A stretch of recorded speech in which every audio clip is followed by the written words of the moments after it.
बहुत समय पहले की बात है। एक राज्य में एक राजा रहता था जिसका नाम वीर प्रताप था। एक दिन राजा वीर प्रताप जंगल से गुजर रहा था।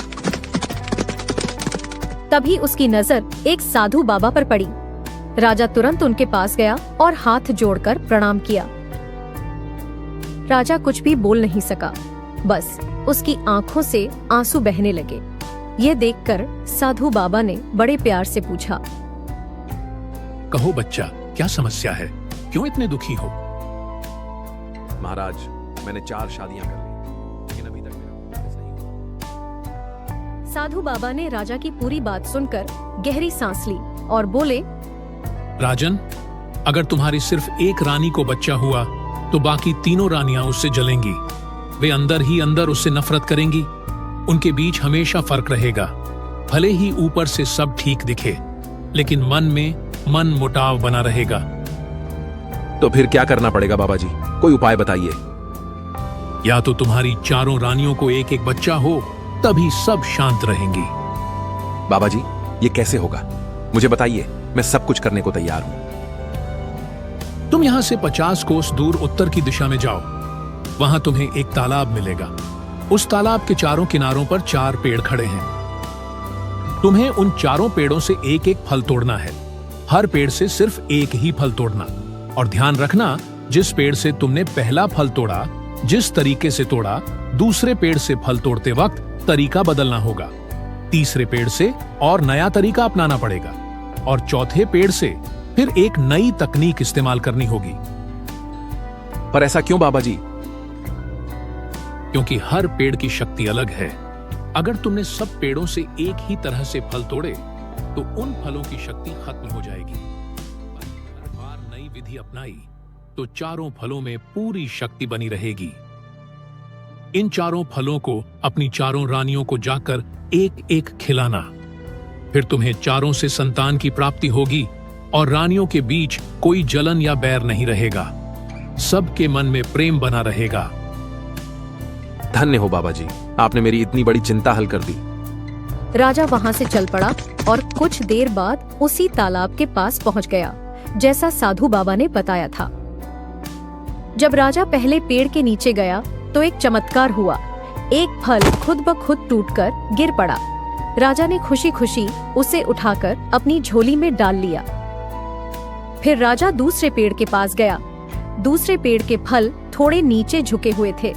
राजा ने हाथ से खींचकर फल तोड़ने की कोशिश की। काफी मेहनत और जोर लगाने के बाद आखिरकार उसने फल तोड़ ही लिया। इस कोशिश में राजा के हाथ छिल गए और हाथों में गहरे जख्म भी हो गए। फिर वह तीसरे पेड़ के पास पहुंचा। राजा ने सोचा, अब इस फल को तोड़ने के लिए कोई नया तरीका अपनाना पड़ेगा। राजा पेड़ पर चढ़ने लगा। जैसे ही उसने पेड़ को हाथ लगाया, उसके हाथों के सारे जख्म धीरे धीरे ठीक होने लगे। राजा फिर ऊपर चढ़ गया। ऊपर पहुंचकर उसने तीसरे पेड़ से एक फल तोड़ लिया और फिर नीचे उतर आया। अब राजा चौथे पेड़ के पास गया। इस बार उसने एक और नया तरीका अपनाया। उसने अपने धनुष से तीर निकाला और फल की टहनी तीर चला दिया। तीर लगते ही चौथा फल टूटकर नीचे गिर पड़ा। राजा ने वह फल भी उठा लिया। चारों फल लेकर राजा बहुत प्रसन्न हुआ और अपने महल लौट आया। महल पहुंचकर राजा ने चारों रानियों को एक एक फल दे दिया। कुछ समय बीता, फिर चमत्कार हुआ। चारों रानियों को एक एक बच्चा हुआ। राजा वीर प्रताप बहुत खुश हुआ। जब वे चारों भाई बड़े हुए तो सब में अलग अलग खूबियां नजर आने लगी। पहले भाई में इतनी ताकत थी कि वह बड़े बड़े पत्थर तक उठा सकता था। उसकी ताकत देखकर लोग दंग रह जाते थे और उसे असाधारण मानते थे। दूसरे भाई में चमत्कारी इलाज करने की शक्ति थी। वह किसी भी चोट या बीमारी को बस हाथ लगाकर ठीक कर देता था। लोग उसे देखकर हैरान और खुश हो जाते थे। तीसरा भाई बहुत ही कुशल निशानेबाज था। उसकी एकाग्रता इतनी गहरी थी कि वह उड़ते हुए पंछी की आंख में भी तीर मार सकता था। उसकी इस कला की सब जगह तारीफ होती थी। अब बात आती है चौथे भाई की। उसमें कोई खास बात नहीं थी। वह सीधा सादा, शांत और बिल्कुल सामान्य था। सबको लगता था कि वह बस एक साधारण लड़का ही रहेगा। अब रानियां आपस में बातें करती। मेरे बेटे में बड़े अद्भुत गुण हैं। देखो ना, कैसे एक ही झटके में पत्थर उठा देता है। हाँ, तुम्हारे बेटे में खूब ताकत है, पर मेरा बेटा देखो, बस हाथ लगाते ही सारी बीमारियां ठीक कर देता है। अरे मेरा बेटा तो तीरंदाजी में इतना माहिर है कि उड़ते पंछी की आंख में तीर मार सकता है। सभी रानियां अपने अपने बेटे की तारीफों के पुल बांधती थीं, पर एक रानी ऐसी भी थी जिसका बेटा बिल्कुल ही साधारण था। उसमें कोई खास गुण नहीं था। वह रानी चुप रहती थी। उसका दिल अंदर ही अंदर दुखता रहता। धीरे धीरे इसका असर चारों राजकुमारों पर भी पड़ने लगा। अब तीनों भाई उस चौथे भाई से दूरी बनाने लगे। वे कहते, हम तीनों तो बड़े गुणी हैं, एक से बढ़कर एक, पर यह जो हमारे साथ जन्मा है, इसमें तो कोई भी हुनर नहीं है। चौथा भाई, जो सबसे बड़ा था, ये सब सुनकर बहुत आहत होता। वह दुखी होकर कहता, भाइयों, मैं तुम सबसे बड़ा हूँ। क्या तुम यह भूल गए? भगवान ने तुम सबको गुण दिए, ये सच है, पर मुझे भी उसी भगवान ने बनाया है। क्या मेरी कोई कदर नहीं? पर बाकी तीनों भाइयों को उसके शब्दों की कोई परवाह नहीं थी। कुछ समय बाद एक दिन एक पंडित जी दरबार में आए। महाराज, मैं आपके बेटों के लिए एक लड़की का रिश्ता लेकर आया हूँ। बताइए, किसके लिए देखूं? ठीक है पंडित जी, चारों को एक ही लड़की दिखा दो। जो जिसे पसंद आ जाए उससे शादी करवा देंगे। चारों भाई लड़की देखने के लिए घर से निकले। रास्ते में तीनों भाई उस चौथे भाई का मजाक उड़ाते हुए बोले, अरे देखो, ये पीछे पीछे ऐसे आ रहा है जैसे किसी मेले में भटक गया हो। हाँ, इसे तो लड़की देखने का शौक ही क्यों, इसे तो घर में ही रहना चाहिए। अरे तुम्हें क्या पता कैसी लड़की पसंद करनी है? तुम बाहर ही खड़े रहना, हम तीनों अंदर जाकर लड़की देखेंगे। अगर हमें पसंद आ गई तो हम शादी कर लेंगे। तुम्हारे लिए भी लड़की हम ही चुन लेंगे। ठीक है, जैसी तुम्हारी मर्जी। वहाँ पहुंचकर वह दरवाजे पर चुपचाप खड़ा रहा। तीनों भाई अंदर चले गए। अंदर जाते ही आपस में बहस शुरू हो गई कि उन तीनों को लड़की पसंद नहीं है। लड़की के घर वाले ये सब सुनकर दुखी हो गए। लड़की की माँ बोली, आप लोगों ने हमारी बेटी को देखकर नजरअंदाज कर दिया। इसमें क्या कमी है? हमें सुंदर लड़की चाहिए थी, तुम्हारी बेटी में वो बात नहीं है। तुम लोग तो जैसे परियों से शादी करना चाहते हो। जाओ, और हाँ, अब देखूंगी कि तुम कौन सी परियां लेकर आते हो। सभी भाई लड़की देखकर घर लौट आए। हमें तो ताना मार दिया कि जाओ परियों से शादी करके आओ। अब बात तब बनेगी जब सच में परियां मिले। तीनों भाई सोच में पड़ गए। फिर उन्होंने मंत्री से पूछा तो मंत्री ने बताया, आप लोग एक बार उत्तर दिशा में जाकर देखो। वहाँ पढ़े लिखे और समझदार लोग रहते हैं। वहाँ तुम्हें सुंदर और गुणी लड़कियां जरूर मिल जाएंगी। अगले दिन जब सभी भाई उत्तर दिशा में जाने लगे तो बाकी भाई बड़े भाई से बोले,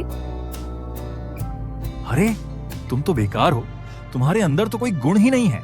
अच्छा सुनो, तुम दक्षिण दिशा में चले जाओ, वहां जाकर अपनी किस्मत आजमा लेना। हम तीनों उत्तर दिशा में जा रहे हैं, वहां हमें कोई ना कोई परी जरूर मिल जाएगी। बेचारा चौथा भाई चुपचाप सिर झुकाए खड़ा रहा। उसके पास न कोई दोस्त था न कोई सहारा। सबने उसे ताने मारे, पर उसने किसी से कुछ नहीं कहा। आखिरकार अकेला ही दक्षिण दिशा की ओर निकल पड़ा। रास्ते में उसे एक कुटिया दिखी। उस कुटिया के बाहर एक फकीर बैठे थे। भाई उनकी सेवा करने लगा। अगले दिन जब फकीर की आंख खुली तो उन्होंने उसकी सच्ची भक्ति और विनम्रता देखकर मुस्कुराते हुए कहा, बेटा, तू सच में बहुत नेक दिल है।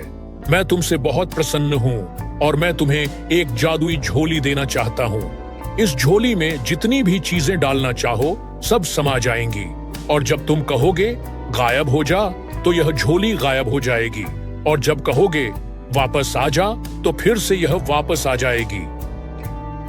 चौथे भाई की आंखों में चमक आ गई। उसने झोली बड़े आदर से ली और फिर अपने रास्ते पर फिर आगे बढ़ गया। भाई जब फकीर की कुटिया से झोली लेकर निकला तो रास्ते में उसे एक हरा भरा बाग मिला। पेड़ों पर मीठे आम, पके केले और रसीले अनार लटक रहे थे।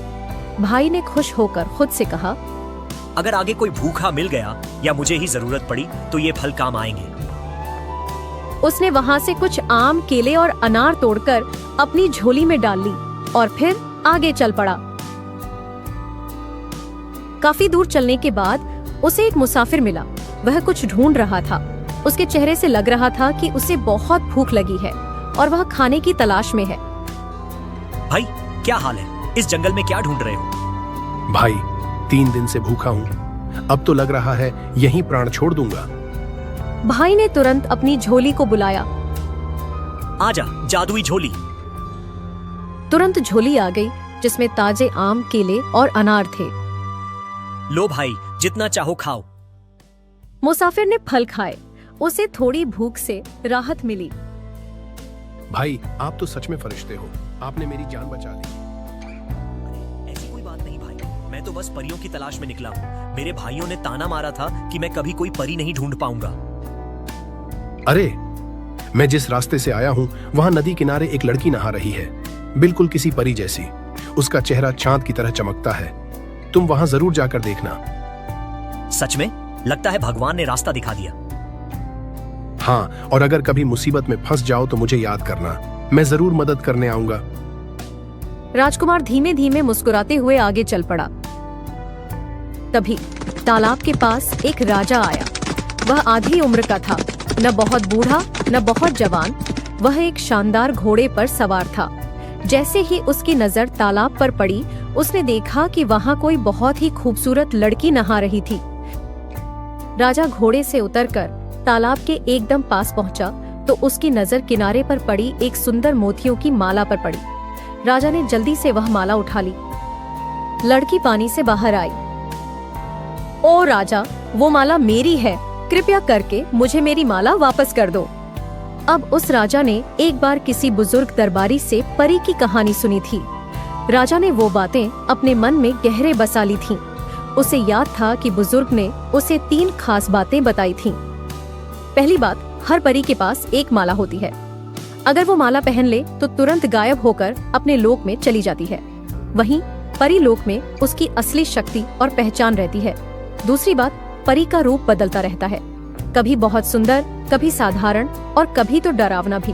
वो जिसे चाहे, जैसा चाहे वैसा ही रूप दिखा सकती है। तीसरी बात, परी का मन बहुत सच्चा और पवित्र होता है। अगर वो किसी से विवाह कर लेती है तो फिर हमेशा उसी के प्रति सच्ची रहती है। न किसी और की ओर देखती है, न किसी और से कोई नाता जोड़ती है। राजा ने लड़की को देखा और मन ही मन सोचा, कहीं यह सच में वही परी तो नहीं जिसके बारे में मैंने सुना था। परी बार बार माला मांगती रही, पर राजा उसकी एक न सुने। अगर तुम सच में परी हो तो मेरे साथ शादी कर लो।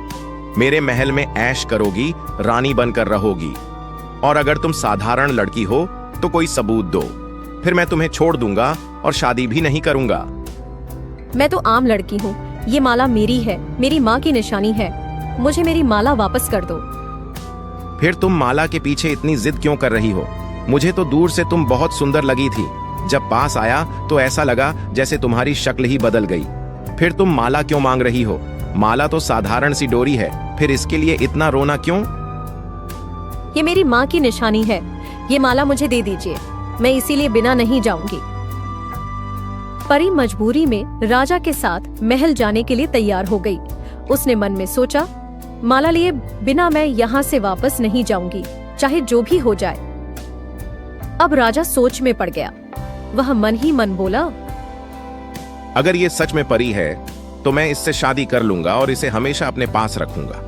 और अगर ये कोई आम लड़की है तो मैं क्यों झगड़े में पड़ूं? फिर मैं इससे शादी भी क्यों करूं? राजा यही सोचते हुए उसे महल में ले आया। राजा और वजीर दोनों सोच रहे थे कि अब क्या किया जाए। महाराज, आप ऐसे करिए, इसे घोड़ों की देखभाल के लिए रख लीजिए। इसे कह दीजिए कि जब तक आप सच्चाई नहीं बताएंगी तब तक आपको यही करना पड़ेगा। ठीक है मंत्री जी। फिर राजा ने उस लड़की से बोला, जब तक तुम सच्चाई नहीं बताओगी और पक्का सबूत नहीं दोगी कि तुम परी हो या आम लड़की, तब तक तुम्हें घोड़ों की देखभाल करनी पड़ेगी। अब वह मजबूरी में घोड़ों की देखभाल करने लग गई। जब ये सब तालाब के पास हो रहा था, वहीं झाड़ियों के पीछे से वो भाई भी सब देख रहा था। उसने हर एक बात सुन ली, माला की बात, परी की बातें और राजा की चालाकी भी। भाई मन ही मन बोला, ये सब क्या चल रहा है? कहीं ये सच में परी तो नहीं, या फिर कोई आम लड़की है? मैं जब तक सच का पता नहीं लगाता चैन से नहीं बैठूंगा। अगर ये परी है तो इसे बचाना चाहिए, और आम लड़की है तब भी इसे धोखे से बचाना मेरा फर्ज है। अगले दिन राजकुमार भी उनका पीछा करता हुआ दरबार में पहुंच जाता है। वह राजा से कहता है, महाराज, मैं घर से झगड़ा करके आया हूँ। मुझे कोई काम धंधा, रोटी रोजी मिल जाए, जितनी भी तनख्वाह हो, बस मुझे काम पर रख लो। ठीक है, तुम आज से हमारे घोड़ों की देखभाल करो। राजा उसे रख लेता है और एक बात राजा खास तौर पर कहता है, यहाँ एक लड़की है, मुझे लगता है कि वह परी है और उसने अपना रूप बदला हुआ है। अगर तुम्हें उसका राज पता चल जाए तो मुझे जरूर बताना। कोई बात नहीं महाराज, मैं इसका पता जरूर लगाऊंगा। इसके बाद राजकुमार भी अपनी तरफ से खोज करने लगा कि वह लड़की कौन है। कई दिनों तक वह लड़की से सवाल करता रहा, पर वह डरती थी और कुछ नहीं बताती थी। सच तो यही था कि वह परी थी। जब बहुत दिन गुजर गए तो धीरे धीरे परी को उस पर यकीन हो गया। फिर वह बोली, मैं तुम्हें सब बताती हूँ, पर राजा से कुछ मत कहना। तुम सच बताओ, मैं राजा से कुछ नहीं कहूँगा। मैं असल में परी हूँ और मेरी माला राजा के पास है। जब तक वह मुझे मेरी माला वापस नहीं देता, मैं यहाँ से गायब होकर अपने परी लोक में वापस नहीं जा सकती। अगर आप मेरी माला वापस दिला दो तो आपकी बहुत मेहरबानी होगी। राजा मेरे साथ शादी करना चाहता है, लेकिन मैं उससे शादी नहीं करना चाहती। मेरा संयोग तो उस लड़के के साथ है जो इस धरती पर पैदा हुआ है, जिसमें बड़ी ताकत है और बड़ा बल है। मैं उसी की खोज में यहाँ बार बार आती हूँ। ऐसा कोई इंसान है या नहीं मुझे पता नहीं, लेकिन मेरा एक भाई है जो बहुत बलशाली है। अपने भाई से मुझे मिलवा देना, लेकिन पहले राजा से मेरा पीछा छुड़वा दो। ठीक है, अगर राजा तुम्हें कुछ दे तो तुम खुशी खुशी ले लेना, बाकी मैं देख लूंगा।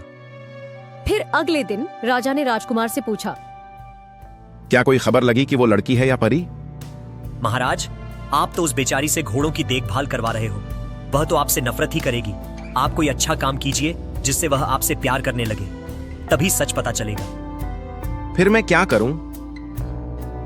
आप उसे कोई सुंदर गहने बना के दीजिए, कोई अच्छी चीज दीजिए, उसे खुश रखिए, फिर सच पता चलेगा। राजा को यह बात ठीक लगी। फिर राजा ने लड़की से कहा, आज से तुम कोई काम नहीं करोगी, बस आराम से रहो। ये हार और कंगन मैंने तुम्हारे लिए बनवाए हैं, इन्हें पहन लो।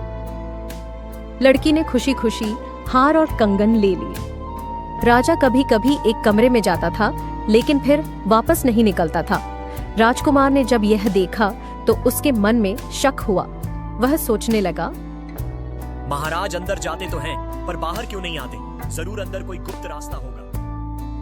राजकुमार ने धीरे धीरे वहां की खोज शुरू की। उसे एक गुप्त रास्ता मिल गया जो उस कमरे से बाहर जाता था।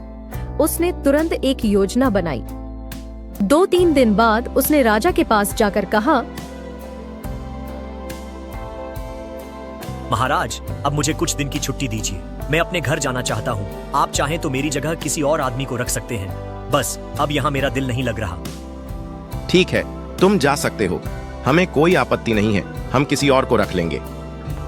अगले दिन राजकुमार उस गुप्त रास्ते से महल में आया और परी के कमरे में चुपचाप चला गया।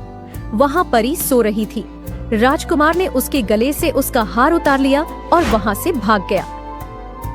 अगले दिन महल में शोर मच गया। राजा ने लड़की से पूछा, तुम्हारा हार कहाँ गया? महाराज, पता नहीं कब चोरी हो गया। अगर हमारे महल में ही चोरी होने लगी तो बाकी जनता का क्या होगा? जल्द से जल्द चोर का पता लगाओ। राजकुमार बहुत बुद्धिमान और समझदार था। राजा से छुट्टी लेकर वह सीधा अपने उसी पुराने दोस्त के पास पहुंचा, जिसे उसने रास्ते में अपनी झोली से ताजे फल खिलाए थे। दोस्त, अब मुझे तुम्हारी मदद की जरूरत है। मुझे पता है तुम मुझ पर भरोसा करते हो। बोल भाई, क्या करना है? मैं तेरे लिए अपनी जान भी लगा दूंगा।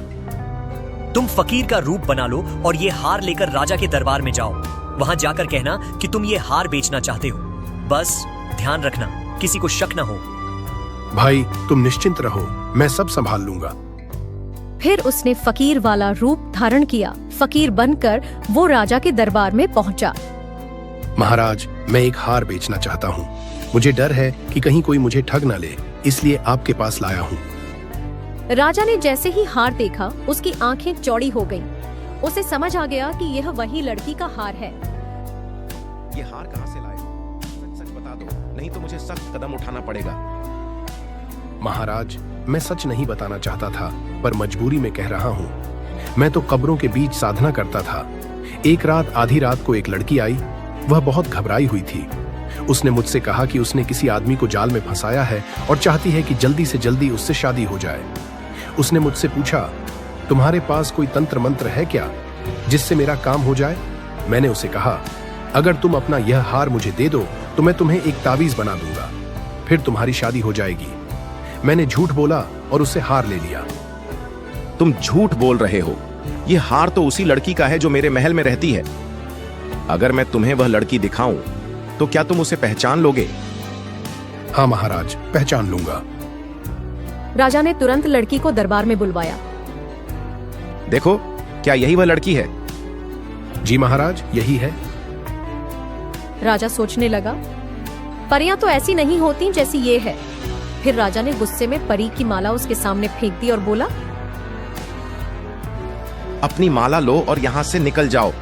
तुमने मुझे बेवकूफ बनाया। अगर मैं तुम्हारे साथ शादी कर लेता तो सारी जिंदगी फंस जाता। ऐसी चालबाज लड़कियों को निकाल देना ही ठीक है। परी महल से बाहर आई और रास्ते में कभी हंसती तो कभी रोने लगती। तभी वहां वो राजकुमार आ गया जिसने सारी तरकीब लगाई थी। क्या हुआ? कभी तुम हंसती हो और कभी रोती हो। हंस इसलिए रही हूँ कि मेरा राजा से पीछा छूट गया और मेरी माला मुझे वापस मिल गई। अब मुझे यहाँ और नहीं रहना। रो इसलिए रही हूँ कि राजा ने मुझे बदनाम करके निकाला। दुनिया तो बदनाम करती ही रहती है। सबसे बड़ी बात यह है कि अब तुम्हारा उससे पीछा छूट गया। अब बताओ कहाँ जाना है? मुझे तो परीलोक जाना था, पर तुमने कहा था कि तुम्हारा कोई भाई है बहुत ताकतवर, तुम मुझे उससे मिलवाओ। अगर किस्मत में शादी लिखी होगी तो हो जाएगी। हाँ, मैं तुम्हें अपने भाई से मिलवा दूंगा, पर अभी मेरा काम पूरा नहीं हुआ है। मुझे अभी और चीजें ढूंढनी है, इसलिए मैं अभी वापस नहीं जा सकता। ठीक है, तब तक मैं तुम्हारे साथ ही रहूंगी। परी और राजकुमार दोनों साथ साथ चलते हुए एक नए देश में पहुंच गए। उस देश का नाम था और वहां के राजा का नाम था वीर बहादुर। वहां जाकर उन्होंने जंगल के किनारे एक छोटी सी झोपड़ी बना ली और वहीं रहने लगे। अब राजकुमार ने सोचा कि कोई काम धंधा करना चाहिए ताकि दोनों की रोजी रोटी आसानी से चल सके। उसने परी से कहा, मैं कोई काम ढूंढ कर आता हूँ। राजा के महल में जाकर पूछता हूँ, शायद वहाँ मुझे कोई काम मिल जाए। वहीं महल में राजा की एक बेटी रहती थी। दरअसल वह एक परी थी। उसके गले में भी एक माला थी जिसमें एक मनका जड़ा हुआ था जो सूरज की तरह चमकता था। राजकुमारी को बचपन से ही सपनों में अजीब अजीब दृश्य आते रहते थे। वह हमेशा सोचती रहती, मेरी माँ कौन है और क्या मेरी कोई बहनें भी हैं? उसे बस इतना पता था कि उसका पिता राजा वीर बहादुर है, पर उसे अपनी माँ के बारे में कुछ भी याद नहीं था। राजा को भी यह याद नहीं था कि उसकी माँ कौन थी। राजकुमारी को अक्सर लगता था कि उसकी 3 बहनें और भी कहीं हैं और चारों बहनों के पास एक एक माला है जिसके बीच में एक एक मनका जड़ा हुआ है। वह सोचती, अगर हम चारों बहनें एक साथ हों तभी हमारी माँ के बारे में सच पता चल सकेगा कि मेरी माँ कौन थी। राजकुमार जब नौकरी के लिए वहाँ गया तो परी ने उससे कहा, नौकरी तो तुम यहाँ कर लो, कोई बात नहीं, पर मेरी एक ही इच्छा है, कोई मुझे मेरी बहनों से मिलवा दे। मुझे ये सब सपनों में आता है। लगता है मेरी 3 और बहनें भी कहीं हैं, पर पता नहीं चलता कि ये सब सच है या कोई भ्रम। हर समय लगता रहता है कि कोई है, कहीं है, बस कोई मुझे मेरी बहनों से मिला दे। जो भी मुझे मेरी बहनों से मिलवाएगा मैं उसे मुहमांगा इनाम दूंगी। ठीक है, कोई बात नहीं, इसकी भी जांच पड़ताल करेंगे। इसके बाद राजकुमार वापस झोपड़ी में लौटा। वहाँ परी उसका इंतजार कर रही थी। राजकुमार ने आते ही उसे बताया, यहाँ के राजा का नाम वीर बहादुर है। उसकी एक बेटी है जो देखने में बिल्कुल परी जैसी सुंदर है। उसने कहा कि वो अपनी बहनों को ढूंढना चाहता है। राजा वीर बहादुर का नाम सुनते ही परी भी चौंक गई। वह सोच में पड़ गई और बोली, मुझे भी इसी तरह के सपने आते हैं। मेरी माँ कोई परी है और पिता कौन है ये मुझे नहीं पता, पर मुझे इतना जरूर पता है कि मेरी 3 और बहनें कहीं हैं। अगर हम चारों बहनें एक साथ हो जाएं, तभी हमें पता चलेगा कि हमारे माँ पिता असल में कौन है और कहाँ से आए हैं। तभी हमारी असली पहचान और कहानी सामने आएगी। तुम एक काम करो, यहाँ से 20 कोस दूर एक जंगल है, वहाँ जाकर तालाब के पास खड़े होकर आवाज लगाना, चांद परी तुझे सोन परी याद कर रही है। जब तुम मेरा नाम लोगे तो वह खुद ही आ जाएगी, फिर उसे यहाँ मेरे पास ले आना। राजकुमार उस जंगल की तरफ चल पड़ा। जंगल में पहुंचकर वह तालाब के किनारे खड़ा हुआ और जोर से पुकारा, चांद परी तुझे सोन परी याद कर रही है। आवाज सुनते ही तालाब से एक सुंदर परी बाहर आई। वह बिल्कुल चांद की तरह चमक रही थी। राजकुमार ने उसे सारी बात बताई। मैंने राजा के पास से एक लड़की को छुड़ाया था। अब वह मेरे साथ झोपड़ी में रहती है। वह तुम्हारी बहन है। तुम्हें उससे मिलना है तो मेरे साथ चलो। अगर सोनपरी ने बुलाया है तो मैं जरूर चलूंगी। मुझे भी एक और बहन के बारे में पता है। अगर तुम पेड़ के पास जाकर यही पुकारो, कुसुम परी तुझे सोनपरी याद कर रही है, तो वह भी आएगी। राजकुमार ने फिर उस पेड़ के पास जाकर पुकारा, कुसुम परी तुम्हें सोन परी याद कर रही है। थोड़ी देर बाद वहाँ से एक और परी निकली। वह भी उसके साथ आ गई। अब तीनों बहनें एक साथ हो गईं, सोन परी, चांद परी और कुसुम परी। राजकुमार तीनों परियों को लेकर राजा वीर बहादुर के महल में पहुंचा, राजा की बेटी तारा परी के पास। जब चारों परियां एक साथ हुईं, तो अचानक सबको अपनी अपनी असली पहचान और यादें लौट आईं। मुझे सपने में पता चला था कि जब हम चारों बहनें एक साथ हो जाएंगी, तभी हमें अपने माता पिता की असली कहानी और पहचान याद आएगी। अब सुनो, हमारे पिता राजा वीर बहादुर जब जवान थे, एक दिन शिकार करते करते जंगल में बहुत दूर निकल गए। वहां का वातावरण बिल्कुल अलग था। चारों तरफ खुशबू फैली हुई थी। मौसम बेहद सुहाना था। उन्होंने देखा कि वहां बिल्ली और कुत्ता साथ खेल रहे थे। शेर और बकरियां भी बिना किसी डर के एक साथ घूम रहे थे। चूहे भी बिल्लियों से डर नहीं रहे थे, सब प्रेम से रह रहे थे। पिता बहुत हैरान हुए। जगह तो कोई लग रही थी। थोड़ा आगे चलने पर उन्हें एक सुंदर परी मिली। परी ने मुस्कुराते हुए कहा, ये प्रेम नगरी है, यहाँ कोई किसी से बैर नहीं रखता। यहाँ आने वाला इंसान भी बदल जाता है। राजा ने परी से विवाह का प्रस्ताव रखा। परी बोली, मैं तुम्हारे लोक में नहीं जा सकती, मैं प्रेम नगरी तक ही आ सकती हूँ। हाँ, अगर चाहो तो यहाँ एक महल बना लो। तुम यहाँ आ जाया करो और मैं यहाँ आ जाऊंगी। राजा ने वहां एक छोटा सा महल बना लिया। राजा और परी ने वहीं विवाह कर लिया। राजा महीना भर में 20 दिन अपने राज्य में और 10 दिन प्रेम नगरी में बिताते थे। एक समय बाद परी ने कहा, अगर मेरी कोई संतान होगी तो उसे मैं पृथ्वीलोक में नहीं भेजूंगी। मेरी औलाद या तो आनंद नगरी में पलेगी, या परीलोक में, या प्रेम नगरी में। राजा ने सहमति दी। पहली बेटी आनंद नगरी में पली, दूसरी परीलोक में, तीसरी प्रेम नगरी में।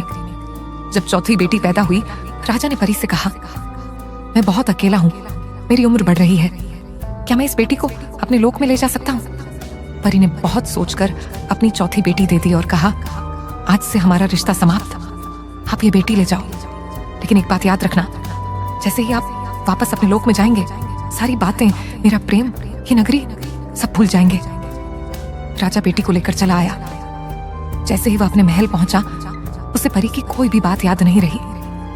राजा को यह भी याद नहीं था कि उसकी बेटियां और दूसरी परियां कहाँ हैं।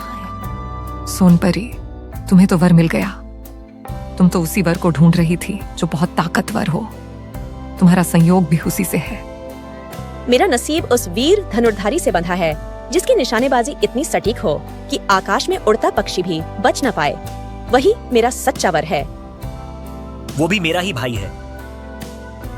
मेरा नाता उस व्यक्ति से है जो जब किसी को कोई बीमारी या चोट लग जाए तो वो हाथ फेरते ही उसे ठीक कर देता है। वह पत्तों से भी इलाज कर सकता है। मेरे जीवन का संयोग उसी से है।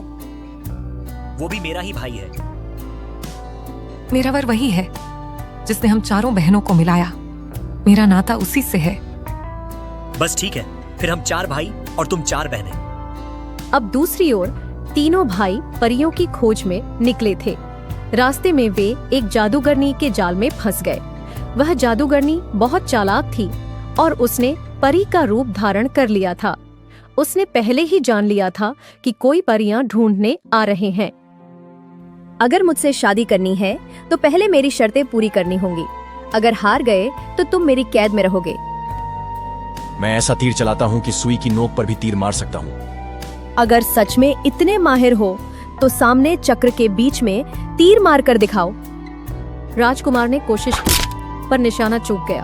वो हार गया और जादूगरनी ने उसे कैद कर लिया। मैं कितना भी भारी वजन उठा सकता हूँ। जादूगरनी ने एक बहुत भारी पत्थर रखा और कहा, इसे उठाकर दिखाओ। भाई ने पूरा जोर लगाया पर पत्थर उठा नहीं सका। वो भी हार गया और कैद में चला गया। मैं किसी भी बीमारी को ठीक कर सकता हूँ। जादूगरनी ने एक आदमी को बुलाया जिसकी बाजू पर गहरा जख्म था और कहा, इसे ठीक करो। भाई ने बहुत कोशिश की पर जख्म ठीक नहीं हुआ। वो भी हार गया और कैद हो गया। दूसरी तरफ राजकुमार चारों परियों को महल ले आया। अब वह सोचने लगा, पता नहीं मेरे भाई कहाँ फंस गए हैं। तभी एक परी बोली, ये जो हमारे गले की माला में बीच का मोती है, अगर इन चारों को एक साथ रखा जाए तो पता चल सकता है कि तुम्हारे भाई कहाँ हैं। जैसे ही चारों हीरो को एक जगह रखा गया और उन पर ध्यान लगाया गया, राजकुमार को साफ दिखाई देने लगा कि उसके भाई जादूगरनी के जाल में फंसे हुए हैं। हीरो ने यह भी दिखाया कि वह जादूगरनी कैसे चालें चल रही है और भाइयों को कैद में कैसे रखा है। ये देखकर राजकुमार बहुत घबरा गया, लेकिन अब उसे अपने भाइयों को बचाने का रास्ता मिल गया था। अब राजकुमार वहां पहुंचा जहां उसके तीनों भाई कैद थे। तुमने मेरे भाइयों को क्यों कैद किया है? ये लोग शर्त हार गए हैं, इसलिए मैंने इन्हें कैद किया है। अगर तुम इन्हें ले जाना चाहते हो तो मेरी शर्तें पूरी कर दो और इन्हें ले जाओ। ठीक है, मैं तुम्हारी सभी शर्तों को पूरा करूंगा। पहले भाई ने कहा था कि मैं तीर से सुई की नोक पर भी निशाना लगा सकता हूँ। जादूगरनी ने धोखा दिया। उसने चक्र के पीछे एक तरफ चुंबक लगा दिया था जिससे तीर अपनी दिशा बदल दे और सीधा न लगे। राजकुमार ने ये चाल समझ ली। उसने चुपके से चुंबक को बीच में कर दिया। फिर भाई ने तीर चलाया और इस बार तीर सीधा चक्र के बीच जाकर लगा। पहला भाई जीत गया और निशानेबाज भाई को छुड़वा लिया। दूसरे भाई ने कहा था, मैं कितना भी भारी वजन उठा सकता हूँ। जादूगरनी ने जो पत्थर रखा था उसके नीचे एक ताला लगा दिया था, इसलिए पत्थर को सीधा नहीं उठाया जा सकता था। राजकुमार ने चालाकी से पत्थर घुमाकर उठाया। फिर भाई ने आसानी से पत्थर उठा लिया। दूसरा भाई भी जीत गया। तीसरे भाई ने कहा था, मैं किसी भी बीमारी को ठीक कर सकता हूँ। जादूगरनी ने एक आदमी लाया जिसकी बाजू पर जख्म था। वह जख्म असली नहीं था, बस ऊपर किसी जानवर का मांस लगाया हुआ था। राजकुमार ने नकली चमड़ी और मांस हटा दिया। उसके नीचे कोई जख्म था ही नहीं, इसलिए वह ठीक नहीं हो रहा था। तीसरा भाई भी जीत गया। इस तरह तीनों भाई मुक्त हो गए। वापस लौटकर सबने परियों के साथ विवाह किया। सबने मिलकर कहा, अब हम हमेशा तुम्हारा सम्मान करेंगे। राजकुमार, तुमने हमें बचाकर सच्चाई का रास्ता दिखाया। हम तुम्हारे आभारी हैं। इस कहानी से हमें यह सीख मिलती है कि सच्चा प्रेम, एकता और चतुराई, जब ये तीनों मिल जाते हैं तो कोई भी जादू या धोखा टिक नहीं सकता।